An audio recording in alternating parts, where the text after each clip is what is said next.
ঢাকার মধ্যে গ্রামীণ পরিবেশে চাইলে একদিন সময় কাটাতে পারেন। এখানে আসলে আপনার মনেই হবে না যে আপনি ঢাকার মধ্যে রয়েছেন। নদী থেকে শুরু করে গ্রামের সকল সৌন্দর্য এখানে উপভোগ করতে পারবেন, সাথে উপভোগ করতে পারবেন মাত্র 100 টাকায় ভর্তা ভাত। একদিনের জন্য মনে হবে আপনি প্রকৃতির মাঝে হারিয়ে গেছেন। দুপুরের দিকে খুব সুন্দর ওয়েদার দেখে বের হয়েছিলাম, কিন্তু বের হয়ে দেখি যে পরিমাণ রোদ, এই রোদ থেকে নিজেকে সেভ করে চলে আসছি। এই জায়গাটা দেখার পর আমার 1 ঘন্টার ক্লান্তি জাস্ট নিমিশেই দূর হয়ে গেছে। এত সুন্দর জায়গা। প্রায় 1 ঘন্টা জার্নির পর আমরা তামান্না ওয়ার্ল্ড পার্কে চলে আসছি। এখানে 60 টাকা এন্ট্রি ফি দিয়ে আমরা ঢুকে পড়েছি। এই তামান্না ওয়ার্ল্ড পার্কে অনেক বাচ্চাদের রাইড রয়েছে এবং এই গাছপালা বাদে 60 টাকার মধ্যে দেখার মতো আসলে কিছুই নেই। ফ্রি বলতে আমরা এই জিনিসটাই ফ্রির মধ্যে পেয়েছিলাম এখানে 60 টাকায়। এরপর এখানে আরো একটা দোলনাও ছিল, কিছুক্ষণ দোলনা খেয়ে নিলাম। 60 টাকা এন্ট্রি ফি দিয়ে যেহেতু ঢুকেছি, টাকাটা তো উসুল করতেই হবে। আবার এর মধ্যে সুইমিং এরও ব্যবস্থা ছিল, কিন্তু জনপ্রতি 500 টাকা করে, যেটা আমার কাছে বেশি মনে হয়েছে। তামান্না ওয়ার্ল্ড পার্কে দেখার মতো আসলে কিছুই নেই। আপনারা আসলে চেষ্টা করবেন এর মধ্যে না ঢোকারই, কারণ এটার মধ্যে ঢুকলে 60 টাকা অযথা নষ্ট হয়। তামান্না ওয়ার্ল্ড পার্ক থেকে বের হয়ে দেখবেন এই গ্রামীণ রাস্তাটি, যেটা দেখতে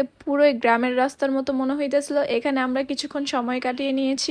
এখানে আসার পরেই দেখি আবার আকাশটা মেঘলা হয়ে গেছে, তো ওয়েদারটা খুবই ভালো লাগতেছিল। এখানে নিচে অনেক সুন্দর সুন্দর ফুল ফুটেছিল। আমার মা আমার জন্য ফুলগুলো তুলে আনছিল। এই ফুলগুলো দেখতে এতই সুন্দর, আসলে নাম জানা নাই আমার এই ফুলগুলোর। আসলে ফুল দেখলে সবারই মন ভালো হয়ে যায়। তামান্না পার্কের ঠিক পাশেই অবস্থিত এই লাভ জোন রেস্তোরাঁটা। এই রেস্তোরাঁর পরিবেশটাও আপনাকে মুগ্ধ করতে বাধ্য। আমরা ভেবেছিলাম নিচে বসে প্রকৃতি উপভোগ করব আর খাবার খাবো। আমরা এই জায়গাটা খাবার খাওয়ার জন্য সিলেক্ট করেছিলাম, কিন্তু এখানে বসার পরপরই এত জোরে ঝড় শুরু হয়। এর মধ্যে দেখি ওনাদের গাছ থেকে একটা কাঁঠাল নিচে পড়ে গেছে, তো কাঁঠালটা আমরা নিলাম। কাঁঠালটা কাঁচা ছিল, আমরা নিয়ে আসিনি, আবার আমরা ওখানেই রেখে আসছি। ভালোই লাগলো। ঢাকা শহরে তো আসলে এসব দেখা যায় না। এর মধ্যেই দেখি জোরে জোরে ঝুমঝুম বৃষ্টি নেমে পড়ে। প্রথমে ভাবছিলাম বেশি জোরে বৃষ্টি নামবে না, কিন্তু এরপরে দেখি অনেক জোরে বৃষ্টি নেমে পড়ে। ওনাদের ভিতরেও বসার ব্যবস্থা ছিল, তাই আমরা ভেতরেই বসি, কারণ এই বৃষ্টির মধ্যে তো বাহিরে বসে খাওয়া সম্ভব না। এই শুটটা বৃষ্টির পরে নেওয়া, তাই এখানে মানুষ নাই, কিন্তু বৃষ্টির সময় অনেক মানুষ ছিল। আমরা এখানে ওনাদের 16 পদের ভর্তার প্লেটারটা নিয়েছিলাম, সাথে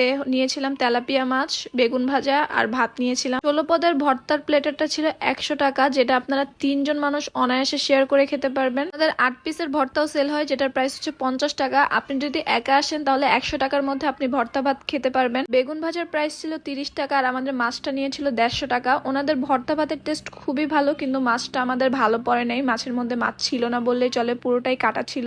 কিন্তু আপনারা যদি এখানে আসেন ওনাদের ভর্তা ভাতটা মাস্ট ট্রাই করবেন। ওনাদের ভর্তা খুবই মজা। আমি আসলে ভর্তাগুলোর নাম জানি না, কিন্তু আমার কাছে সবগুলো ভর্তাই খুবই ভালো লাগছে। এত বেশি ঝালো না, আবার কম ঝালো না, মিডিয়াম। আসলে নদীর পাড়ে বসে খেতে পারলে আরো বেশি ভালো লাগতো। এত কিছু খাওয়ার পর আমাদের বিল এসেছে মাত্র 390 টাকা, যেটা আমার কাছে খুবই রিজনেবল এর মধ্যে লেগেছে। খাওয়া শেষ করে দেখি বৃষ্টি চলে গেছে, তাই আমরা এখানে কিছুক্ষণ সময় কাটিয়ে নিলাম। জায়গাটা আমার কাছে খুবই ভালো লাগছে। ওনাদের রেস্তোরাঁর মধ্যে এই গাছের সাথে এই দোলনাটি ছিল, এখানে কিছুক্ষণ দোলনা খেয়ে নিলাম। ওইখানে যাওয়ার পথে আমি এই মাচাটা দেখে গেছি, ভাবছিলাম আসার পথে আসবো, তাই আসার পথে আসলাম। পিছনে নদীর সামনে মাচায় বসে রয়েছে, পুরা গ্রামীণ পরিবেশ। এখানে একটা চায়ের দোকান থাকলে জাস্ট জমে যেত, কিন্তু আফসোস এখানে কোনো চায়ের দোকান ছিল না। এরপর ওইখানে আরেকটা নাম না জানা ফুল পাই। এই ফুলটা আমার কাছে এত ভালো লাগছে, নামটা জানলে অবশ্যই কমেন্ট করবেন। এরপর ওখান থেকে আমরা একটা রিক্সা নিয়ে মিরপুর 10-এ চলে আসি, কারণ আমরা আজকে মেট্রো দিয়ে বাসায় যাব। আর এটার ফুল লোকেশনের কথা বলি যদি, এটা হচ্ছে মিরপুর 1 বেরিবাদ রোড, তামান্না পার্কের ঠিক পাশেই। দেখতে দেখতে আমরা শাহবাগ এসে নামিয়ে এখান থেকে এক জোড়া দোলন চাপা নিয়ে বাসায় চলে আসি। আজকে এই পর্যন্তই। ভিডিওটা ভালো লাগলে অবশ্যই একটা ফলো করে দিবেন। ধন্যবাদ।